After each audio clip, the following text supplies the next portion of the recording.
اعوذ باللہ من الشیطان الرجیم بسم اللہ الرحمن الرحیم الحمد للہ الذی لا یبلغ مدحتہ القائلون ولا يحصي نعماءه العادون ولا يعدي حقه المجتهدون الذي ليس لصفته حد محدود ولا نعت موجود ولا وقت معدود ولا أجل ممدود فطر الخلائق بقدرته ونشر الرياح برحمته والصلاة والسلام على الرسول المسدد المصطفى الأمجد المحمود الأحمد سيدنا ومولانا ومولى الكونين جد الحسن والحسين معاني أبا القاسم محمد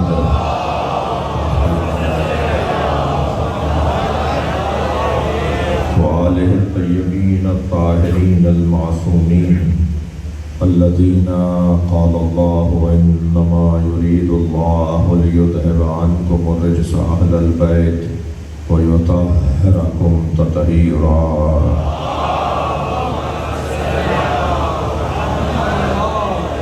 ولعنة الله على أعدائهم أجمعين من يوم عداوتهم إلى قيام يوم الدين أما بعد قال الحكيم في القرآن الكريم بسم الله الرحمن الرحيم ثم ورثنا الكتاب الذين اصطفينا من عبادنا صلوات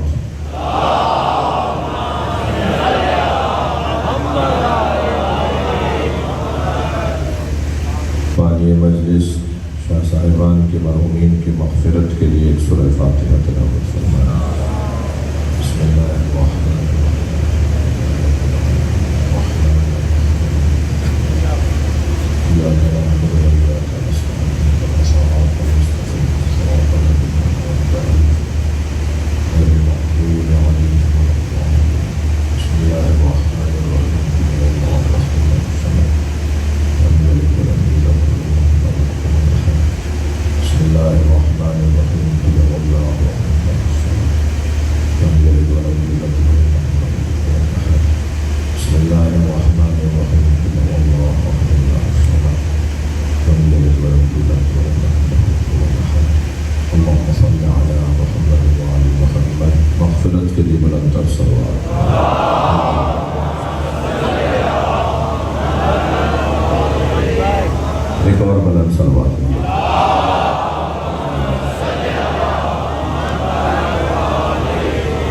سورہ مبارکہ فاطر کی 32ویں آیت میں نے آپ کے سامنے پڑھی ہے۔ میری اور آپ کی جو اساس اور بنیاد ہے وہ ہے قرآن اور اہل بیت۔ ہم نبی مکرم کی قیمتی چیزوں کے امین ہیں۔ نبی کی سب سے زیادہ قیمتی شے قرآن اور اہل بیت، اور وہ اپنی قیمتی ترین شے چھوڑ کر گئے ہیں۔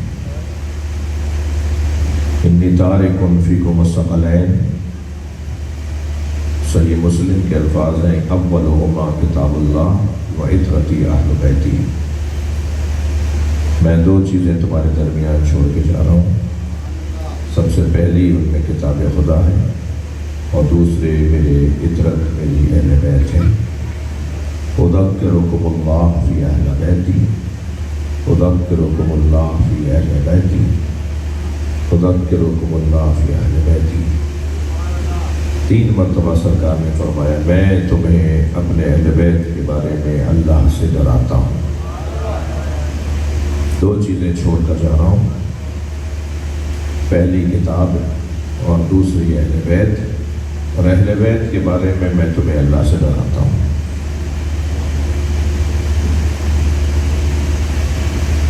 انی تارکن فیکم الثقلین یا ثقلین، یہ 2 ضبط ہیں۔ ثقلین میں قاف جزم کے ساتھ ہے اور ثقلین میں قاف زبر کے ساتھ فتح کے ساتھ ہے۔ اگر ثقلین کہیں گے تو اس کے اور معنی ہوں گے اور ثقلین کہیں گے تو اس کے اور معنی ہوں گے۔ عربی میں جزم اور زبر کا اتنا فرق بن جاتا ہے کبھی کبھی۔ صرف اگر جزم ہوگا، سکون ہوگا تو اس کے ایک اور معنی ہوں گے، اور اگر فتح ہوگا، زبر ہوگا، مفتوح ہوگا قاف، تو اس کے ایک اور معنی ہوں گے۔ یعنی اگر نبی فرما کے گئے انی تارک فیکم الثقلین، تو اس کا مطلب یہ ہے کہ دو بھاری چیزیں، دو گراں قدر چیزیں، جس کا معمولاً ہم ترجمہ کرتے ہیں دو گراں قدر چیزیں، دو وزنی سنگین چیزیں چھوڑے جا رہا ہوں۔ یہ تو سبھی ترجمہ کرتے ہیں، لیکن ایک اور ترجمہ تبدیل ہوگا اگر ہم نے اس کے تلفظ کو تبدیل کر دیا، اور وہ ہوگا ثقلین، میں تمہارے درمیان دو بھاری چیزیں نہیں، ثقلین، قاف پر زبر۔ پھر اس کا ترجمہ کرنے سے پہلے میں اپنے ان کمسن ساتھیوں کے لیے تھوڑی سی تمہید چاہوں گا آپ کی توجہ۔ اگر ہم ثقلین کریں گے نا قاف پہ زبر، تو اس کا معنی کچھ اور ہے، بھاری اور گراں قدر اور سنگین مراد نہیں ہے۔ آپ اپنا مکان چینج کرتے ہیں، تبدیل کرتے ہیں، آپ مکان بدلتے ہیں، کرائے کے مکان میں رہ رہے تھے، اب آپ اپنے مکان میں جا رہے ہیں۔ افسران معمولاً ٹرانسفر ہونے کی وجہ سے شہر تبدیل کرتے رہتے ہیں۔ 10 سال تک ایک ہی علاقے میں تھے، اب شہر بدل رہے ہیں۔ مثال 20 سال سے کرائے کے مکان میں رہ رہے تھے، اب ایک نئے مکان، اپنے ذاتی مکان میں جا رہے ہیں۔ تو جب آپ مکان شفٹ کرتے ہیں تو کچھ سامان تو ایسا ہوتا ہے کہ جنہیں آپ بیچ ڈالتے ہیں کہ یہ لے جانے کے قابل نہیں ہے، اسے یہیں بیچ دو، اس سے کم پیسوں میں ہم کہیں اور جا کے خرید لیں گے، جہاں جا رہے ہیں وہاں خرید لیں گے۔ اور کچھ سامان ایسا ہوتا ہے کہ جسے آپ بخش دیتے ہیں کہ نہیں، فلاں دوست ہے، فلاں عزیز ہے، فلاں پڑوسی ہے، وہ پڑوس کا بچہ ایک دفعہ آیا تھا، وہ کہتا ہے یہ آپ کی چیز بہت اچھی ہے، تو ان کو دے دیتے ہیں۔ کچھ چیزیں آپ بخش دیتے ہیں، کچھ چیزیں آپ بیچ دیتے ہیں، اور کچھ چیزوں کو آپ اپنے ساتھ لے کر جاتے ہیں۔ اور ساتھ لے جانے والی چیزوں میں بھی کچھ ہوتی ہیں جو ٹرک میں سوار کروائی جاتی ہیں، اور کچھ کو کہا جاتا ہے میری گاڑی میں رکھ دو، اور گاڑی میں بھی پھر کہتے ہیں میری گود میں دو، اس کو میں اپنی گود میں لے کے جاؤں گا۔ جو سب سے زیادہ قیمتی شے جس کو انسان اپنے آپ سے علیحدہ نہیں کرتا، اسے اگر وہ دو ہوں تو اسے ثقلین کہتے ہیں، جسے چھوڑا نہیں جا سکتا۔ صلوات پڑھیں ذرا محمد وآلہ۔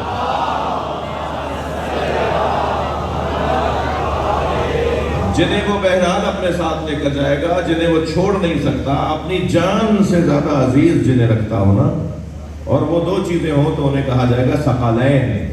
نبی مکرم کی یہ دو چیزیں وہ تھیں جو نبی کو اپنی جان کی طرح عزیز ہیں، چھوڑ کے جانے والی چیزیں نہیں تھیں، وہ امت کو لے کے چلے گئے۔ میں وہ دو چیزیں چھوڑ کر جا رہا ہوں جو مجھے لے جانی تھی ساتھ، میں تمہارے حوالے کر رہا ہوں۔ یہ دونوں میرے نزدیک اتنی قیمتی شے ہیں، اتنی قیمتی چیزیں ہیں جو میں کسی اور کے حوالے نہیں کر سکتا، میں کسی کو بھی نہیں دے سکتا، وہ میں چھوڑ کے جا رہا ہوں۔ اولہما کتاب اللہ، سب سے پہلی ان میں سے اللہ کی کتاب ہے، اور دوسری اپنی اہل بیت میں تمہارے حوالے کر کے جا رہا ہوں۔ ہمارے پاس نبی مکرم کی دو قیمتی عزیز ترین چیزیں ہمارے پاس ہیں نبی کی، ایک اللہ کی کتاب اور ایک ان کی اہل بیت۔ اچھا، یہ بھی نہیں فرمایا کہ کتاب اللہ و اصحابی، میں دو چیزیں چھوڑ کر جا رہا ہوں، ایک اللہ کی کتاب اور ایک اپنے اصحاب۔ اصحاب اس لیے نہیں فرمائے کہ اصحاب بالآخر 300 سال کے بعد، 250 سال کے بعد ختم ہو جانے تھے، مگر کتاب کے ساتھ جو چل سکتا تھا اسے اہل بیت کہا جاتا ہے۔ وہ قیامت تک چلنا ہے ان کو، جب تک قرآن ہے، جب تک اللہ کا کلام ہے، اللہ کی کتاب ہے، نبی کی آل بھی ساتھ چلتی رہے گی، اور آج بھی نبی کی آل ہمارے درمیان موجود ہے۔ یہ دو بنیادی اور اساسی چیزیں، ہمارے تمام عقائد کی بنیاد قرآن اور اہل بیت ہے، ہمارے سارے نظریات قرآن اور اہل بیت کے ذریعے۔ جی، ہمارے پاس جو کچھ ہے، ہمارا اسلام ان دو چیزوں میں خلاصہ ہوتا ہے، ایسا ہی ہے نہیں؟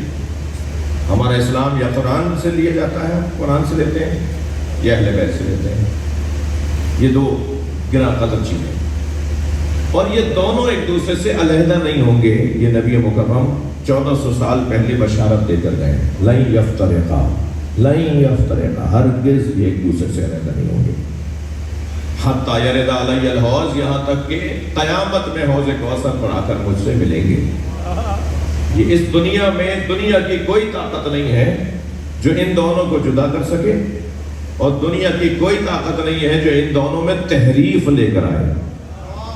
یہ اللہ کی چیزیں ہیں، یہ مجھ مصطفیٰ کی چیزیں ہیں، ان کی حفاظت کی ذمہ داری اللہ نے لی ہے۔ کوئی نہیں بگاڑ سکتا، ان کا کچھ کوئی نہیں بگاڑ سکتا۔ لہذا قرآن پر تحریف کی بات کرنے والے خود ہی کچھ مدت کے بعد پشیمان نظر آتے ہیں، نادم نظر آتے ہیں، اور اہل بیت کے اوپر ظلم کی حدیں گزارنے والے، اہل بیت پر زیادتیوں کی حدیں گزارنے والے، اہل بیت کے دامن کو خون سے رنگین ضرور کیا مگر دھبے سے رنگین نہیں کیا۔ کردار اہل بیت کا کوئی انگلی اٹھانے کے قابل، اس قابل نہیں ہے کہ جو اہل بیت کے کردار پر بات کرے۔ یہ گویا ان کے اوپر اللہ کی طرف سے پہرا ہے، اللہ کی طرف سے اہل بیت کی عصمت پر، عظمت پر، عزت پر، مقام پر، منزلت پر جو پہرا ہے، اسے ان کا معصوم ہونا کہا جاتا ہے۔ وہ معصوم ہے، ان کی زندگی میں ایک بال برابر بھی کوئی گناہ کا گزر نہیں ہے، شبہ تک نہیں ہے ان کی زندگی میں بال برابر بھی۔ یہ دونوں ایک دوسرے کے ساتھ جڑے ہوئے ہیں۔ قرآن کو اہل بیت کے ساتھ جوڑ دیا، اہل بیت کو قرآن کے ساتھ جوڑ دیا۔ قرآن کے پاس جائیں تو وہ اہل بیت کے پاس بھیجتا ہے، اہل بیت کے پاس جائیں تو وہ قرآن کے پاس بھیجتے ہیں۔ یہ ایک دوسرے کے لیے مکمل ہیں، مکمل، مکمل نہیں، مکمل، ایک دوسرے کی تکمیل کا سبب ہے۔ لہذا ایک ثقل اکبر کہلائے گا اور ایک ثقل اصغر کہلائے گا۔ دو سنگین چیزیں، دو قیمتی چیزیں ہمارے حوالے کر کے گئے۔ اور میرے بچوں جوانوں، آپ سے صرف اتنا کہتا ہوا گزروں گا کہ ان دونوں کے بارے میں ضروری اور لازمی معلومات رکھنا ہم سب کا فریضہ ہے۔ ماں باپ کی ذمہ داری ہے کہ اپنی اولاد کو قرآن سے متعلق ضروری معلومات فراہم کریں۔ وہ مسلمان ہی کیا مسلمان جسے قرآن پڑھنا نہ آتا ہو؟ وہ کیسا مسلمان ہے جسے اہل بیت کی تعلیمات کی بنیادی باتوں کا علم نہ ہو؟ لہذا ہمیں قرآن اور دینیات اپنے علاقے کے اندر موجود مساجد میں، مدارس میں رابطہ کر کے اپنے بچوں کے لیے قرآن کی تعلیم کا اہتمام کرنا اور اہل بیت کی سیرت کے بارے میں آگاہی اور آشنائی حاصل کرنے کا انتظام کرنا میری اور آپ کی ذمہ داری ہے۔ ایسا ہی ہے یا نہیں؟ ہمیں اہتمام کرنا ہوگا۔ میرا بچہ اے لیول کر رہا ہے، میرا بچہ او لیولز کر رہا ہے، ایک چیپٹر کے 15-15 ہزار روپے میرے ٹیوٹر کو دے رہا ہوں، تو کیا اتنی اہمیت میرے نزدیک قرآن کی بھی ہے؟ اتنی اہمیت میرے نزدیک اہل بیت کی تعلیمات کی بھی ہے؟ وہ بیش نماز، وہ بیچارہ قاری قرآن، وہ حافظ قرآن، وہ جو قرآن پڑھانے کے لیے گھر میں آتا ہے، اس کو وقت کے اوپر وہ 1000 روپے بھی کل لے لینا، پھر 3 دن کے بعد پھر اس نے اشارہ دیا تو کہا پرسوں دے دیں گے، اعتماد آ گیا ہے تو آج بینک بند ہے کل دے دیں گے۔ معلوم ہے کہ اس کو بار بار منگوا کے، اور پھر عالم دین جو مانگتا ہو جائے، معاف کیجیے گا، عالم دین جب مانگنے والا ہو جائے تو پھر اس کا عزت نفس محفوظ نہیں ہوتا، پھر وہ حق اور سچ بول نہیں پاتا، یہ کیفیت ہو جاتی ہے۔ تو قرآن اور اہل بیت کے بارے میں ہمیں زیادہ سے زیادہ اہتمام اور انتظام کرنے کی ضرورت ہے۔ یہ دونوں پروردگار عالم نے بڑی قیمتی چیزیں ہمارے حوالے کی ہیں، نبی چھوڑ کر گئے ہمارے لیے۔ یہ کوئی ذہن میں نہ رکھے کہ ان کے خلاف کوئی جو سازشیں ہوتی ہیں وہ کامیاب ہو جائیں گی، نہ آج تک ہوئی ہیں کامیاب اور نہ آئندہ ہوں گی، مگر اس میں میرا کون سا کردار ہے؟ میرا اس میں کیا کردار ہے؟ میرا کم سے کم اتنا کردار بنتا ہے کہ مجھے قرآن پڑھنا آتا ہو۔ میں نے شاید اسی ممبر سے ایسا بھی ایک دفعہ کہا تھا، شاید یا حیدرآباد میں کہیں عرض کیا تھا کہ قرآن مجید میں صرف 600 الفاظ ایسے ہیں جو ہماری زبان کے نہیں ہیں، باقی وہ عربی ہے قرآن میں جو ہمارے یہاں بھی بولی جاتی ہے، یعنی ہم بھی وہ الفاظ بولتے ہیں، وہ حروف وہ الفاظ ہماری زبان میں بھی ہیں جو عربی میں بھی ہیں، صرف 600 الفاظ 3 جلدوں میں۔ ادارہ تنزیل والوں نے لاہور میں ایک کورس مرتب کیا ہے، 3 جلدوں کا اگر ایک دورہ کروا دیا جائے اور علاقے کے علماء اور قاریان قرآن اور حافظان قرآن اس 3 جلدوں کا اگر اپنے بچوں کو ایک کورس کروا دیں، ایک دورہ کروا دیں، اس کی کلاسیں لے لیں، تو پھر ضرورت ہی نہیں پڑے گی حتیٰ ترجمہ دیکھنے کے لیے۔ وہ ہم قرآن پڑھ رہے ہوں گے، ہمیں قرآن سمجھ میں آ رہا ہوگا، یہ آسان ہے۔ زبانیں سیکھ رہے ہیں ماشاءاللہ، ہماری ضرورت بھی ہے، ہمارے معاش کا بھی ان سے تعلق ہے، ہم چائنیز سیکھ رہے ہیں، ہم انگریزی سیکھ رہے ہیں، اور ابھی پچھلے دنوں محرم کے عشرے میں سی ایم سندھ مراد علی شاہ صاحب مجلس سننے کے لیے آئے نشتر پارک میں، تو میں نے ان سے اپنی کیبنٹ کے ساتھ تشریف فرما تھے، تو میں نے ان سے کہا کہ اتنا بڑا صوبہ اور ہمارے صوبے کا سرتاج، ہمارے صوبے کی شان شہباز قلندر، ان کا ایک کلام بھی سندھی میں، سرائکی میں اور اردو میں نہیں ہے، ان کے کچھ کلام عربی میں ہیں، کچھ 5% اور 95% ان کا کلام فارسی میں ہے، اور ہماری شان ہے قلندر، اور قلندر کا کلام ہے فارسی میں، تو کیا قلندر کے چاہنے والوں کو فارسی آتی ہے؟ تو پھر کلام کیسے سمجھیں گے؟ ذرا صلوات علی اکرم عرض کروں۔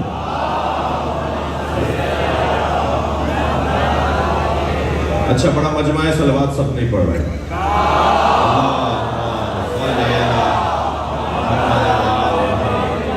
اس سے بھی بلند صلوات پڑھ سکتے ہیں۔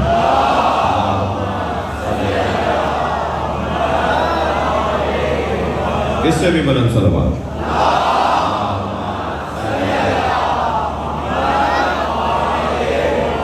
اپنا رزق بڑھوائیے بلند صلوات سے۔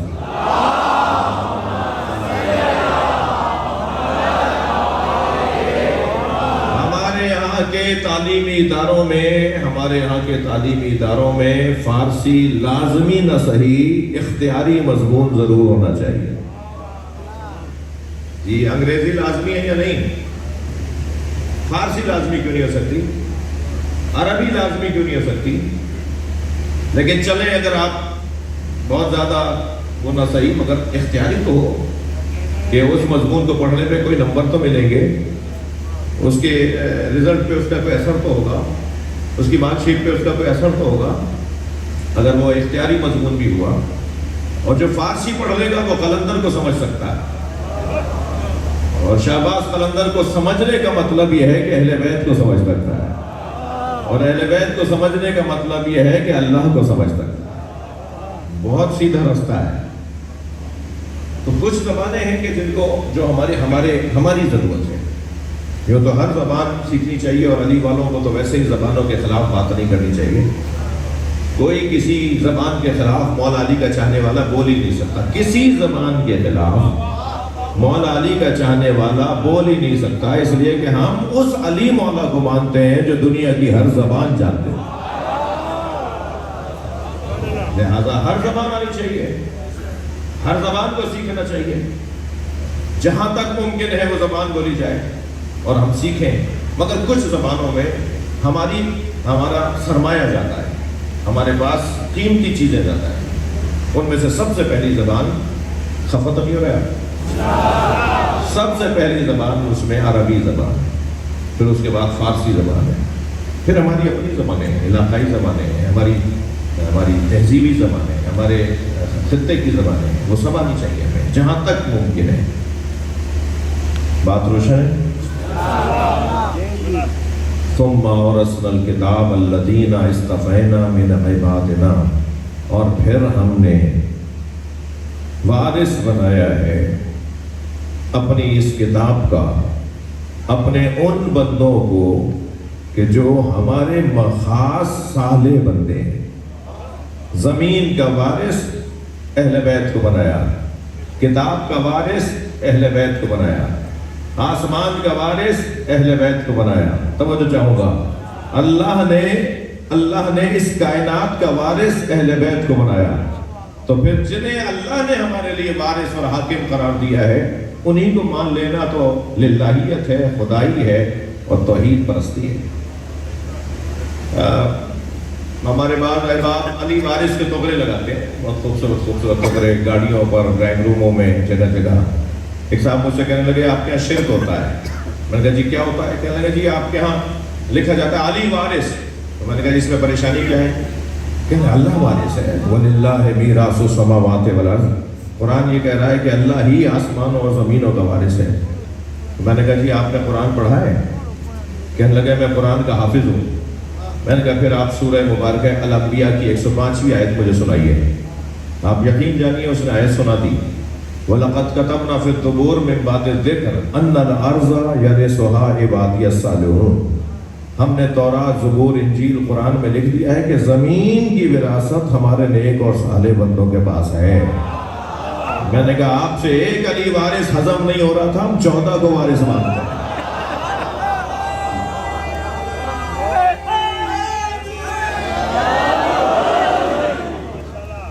مالک، وارث، عالم، رازق، خالق اللہ ہے۔ یہ ساری چیزیں اس کی ذاتی ہیں، مگر وہ جسے چاہے مالک بنائے، وہ جسے چاہے وارث بنائے، وہ جسے چاہے رازق بنائے، وہ جسے چاہے خالق بنائے۔ اللہ کے حکم سے اگر انی اخلقو، حضرت عیسیٰ علیہ السلام فرما رہے کہ میں اس کو بِإِذْنِ ربی، اپنے رب کے اذن سے اس کو خلق کر رہا ہوں۔ یہ حضرت عیسیٰ کا پرندے کو، حضرت عیسیٰ کا مردے کو، حضرت ابراہیم کا پرندے کو، ان ہستیوں کا بے جان چیزوں کو خلق کرنا، یہ اللہ کے اذن سے ہے نا، پھر اس میں کیا پریشانی ہے؟ اس اللہ نے قرآن مجید کا وارث اہل بیت کو قرار دیا ہے، 14 کو وارث قرار دیا ہے۔ جی ایک شخص نے آواز دی، روایت امام حسین علیہ السلام کی ہے۔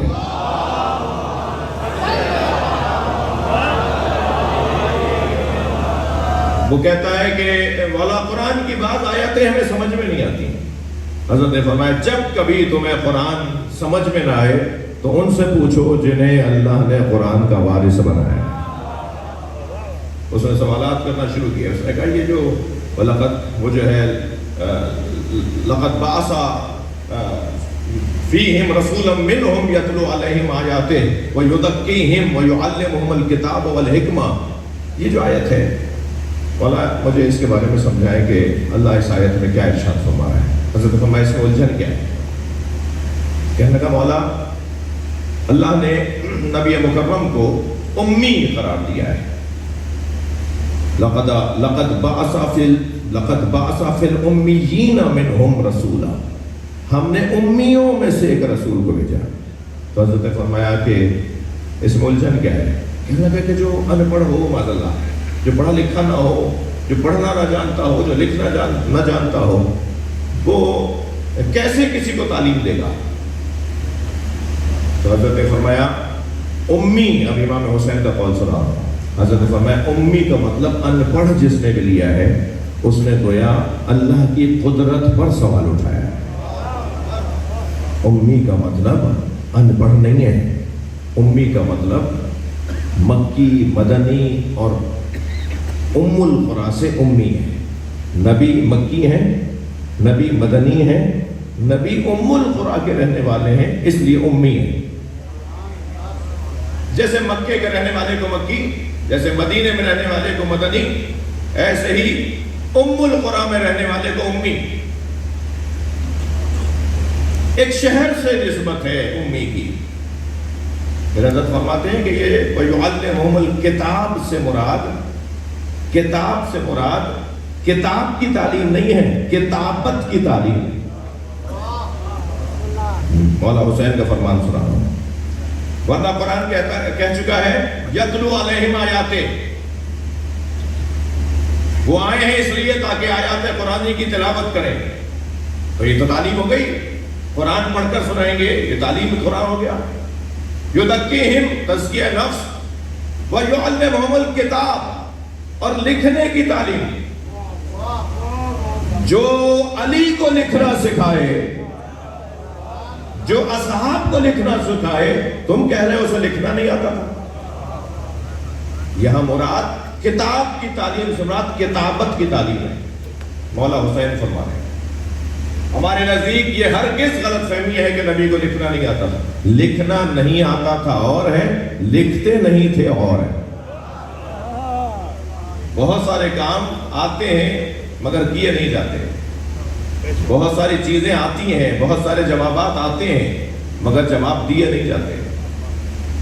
جواب نہ دینا اور ہے، جواب نہ ہونا اور ہے۔ نبی مکرم ایک حکمت کی خاطر لکھتے نہیں تھے، لیکن لکھنا کیا؟ لکھنا سکھانے والی ذات۔ اب وہ سوال کرنے والا سوال کر رہا ہے مولا سے، یہ پوری گفتگو امام حسین سے روایت ہے۔ حضرت سلیمان علیہ السلام پرندوں کی زبان جانتے تھے، اور حضرت عیسیٰ علیہ السلام مردوں کو زندہ کرتے تھے۔ حضرت عیسیٰ مختلف بولیوں کو جانتے تھے، ان میں سے ایک پرندوں کی زبان تھی۔ تو کیا آج کے زمانے میں بھی کوئی ہے کہ جو پرندوں کی زبان بھی جانتا ہو اور مردوں کو زندہ بھی کر سکتا ہو؟ تو حضرت نے اس آیت کی تلاوت فرمائی، ثم اورثنا الکتاب الذین اصطفینا من عبادنا۔ اللہ اعلان کر رہے ہیں ہم نے اپنے خاص بندوں کو کتاب کا وارث قرار دیا ہے، اور یہ کتاب دو صلاحیتیں کم سے کم رکھتی ہے۔ ایک، اس کتاب کے ذریعے سے مردوں سے باتیں کی جاتی ہیں، اور دوسرے ما من غائبۃ فی السماء والارض، اور آسمانوں اور زمینوں میں کوئی غیب نہیں ہے مگر الا فی کتاب مبین، وہ کتاب مبین میں موجود ہے، اور جو کچھ کتاب مبین کے اندر موجود ہے وہ کتاب کا وارث جانتا ہے، اور کتاب کے وارث ہم اہل بیت۔ صلوات پڑھ لیں محمد و آلہ۔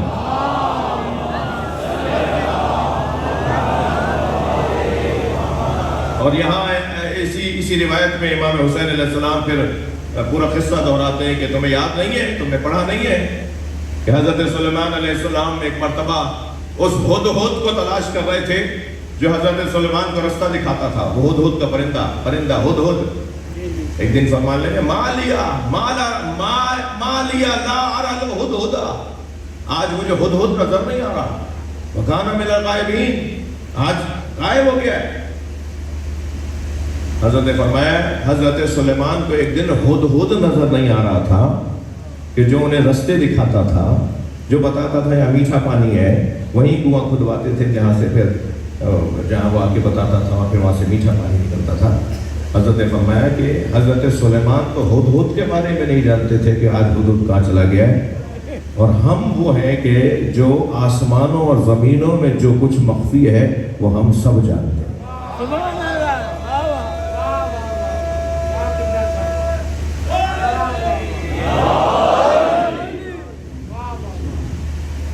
پروردگار عالم کا احسان عظیم ہے کہ اس نے اس گھرانے کو وہ تمام تر عظمتیں عطا کی، اور ہماری یہ عزت ہے کہ ہم اس دروازے پر بیٹھے ہیں، ہماری یہ عزت ہے۔ کبھی غرور کرنے کی اجازت ملے نا، کبھی تکبر کرنے کی اگر اجازت ملے تو صرف اس بات پر اجازت ملے کہ ہم اپنا امام، اپنا مولا علی کو مانتے ہیں، فخر کریں، غرور کریں، گھمنڈ کریں، سینہ چوڑا کر کے بات کریں، گردن اٹھا کے بات کریں۔ یاد رہے ہمیشہ تاریخ بشریت میں میرٹ کا قتل ہوا ہے، ہمیشہ تاریخ بشریت میں میرٹ کا قتل ہوا ہے۔ اہل کو، لائق کو، فائق کو، حقدار کو کبھی بھی حق نہیں دیا جاتا، مگر جس کو حق سے محروم کیا جاتا ہے، حق اس کا ہے مگر اسے حق سے محروم کیا جاتا ہے، اس کے بعد جو سب سے بڑی دولت ہوتی ہے نا وہ اطمینان قلب ہوتی ہے۔ میرے پاس وہ منصب نہیں ہے، میرے پاس وہ مقام نہیں ہے، میرے پاس وہ حیثیت نہیں ہے، لیکن میرے پاس اطمینان قلب ہے۔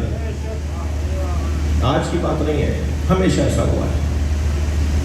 اس لیے کہ اگر حقدار کو حق مل گیا تو معاشرے میں تو نااہلوں کی تعداد زیادہ ہوتی ہے۔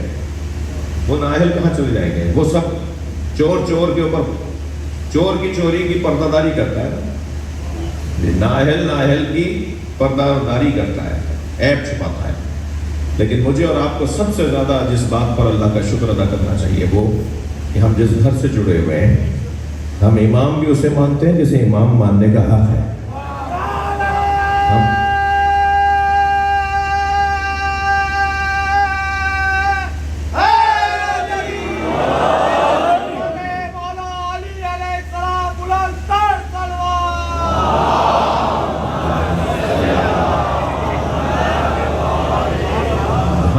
رسول کا خلیفہ بھی اسے مانتے ہیں جسے رسول کا خلیفہ ماننے کا حق ہے۔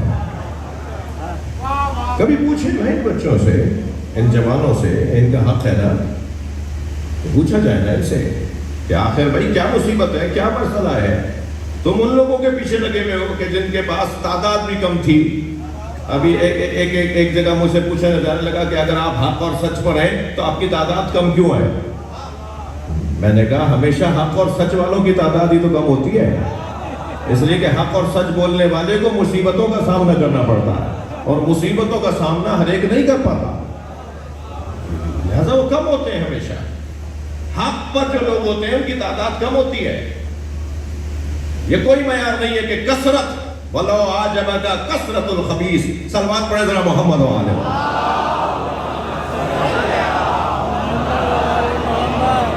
نبی مکرم سے بھی اللہ نے قرآن میں کہہ دیا تھا، اے میرے حبیب کثرت الخبیث تمہیں تعجب میں نہ ڈال دے۔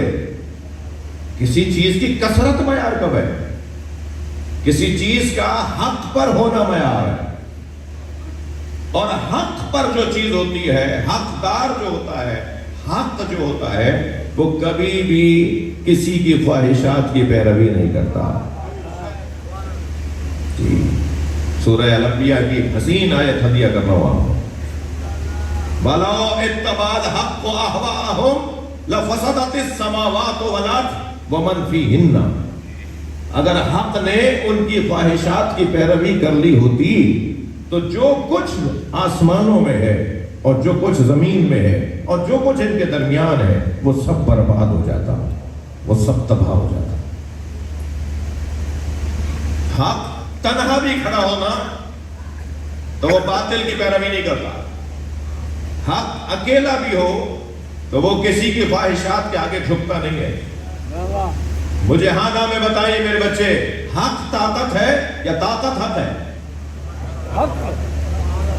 اتنا مشکل سوال تو نہیں تھا۔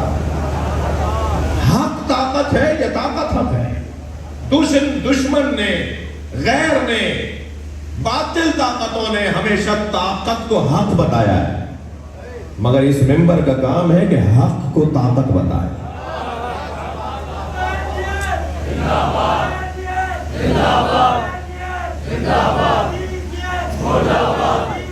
مل کر جواب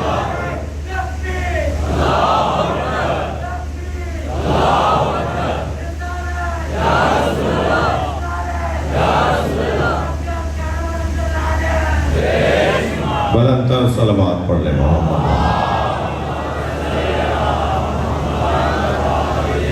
بھائی اتنا بڑا مجمع ہو گیا ہے، آخر تک تقریباً لوگ ہو گئے ہیں، بلند صلوات پڑھیں۔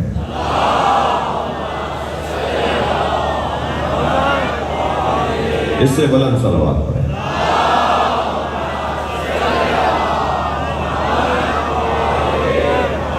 ایک اور بلند صلوات پڑھیں۔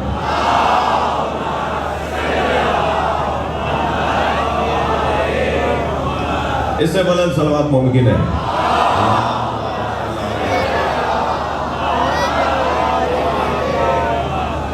تسلی دیجئے، تھکے ہوئے تو نہیں ہیں آپ حضرات، بات تھوڑی سی آگے بڑھے۔ اہل بیت کے قرآن اور اہل بیت کے ساتھ جڑے ہوئے لوگ بہت بڑی طاقت رکھتے ہیں، وہ کمزور نہیں ہیں، وہ تنہا نہیں ہیں۔ ہم مظلوم ہیں، مجبور نہیں ہیں۔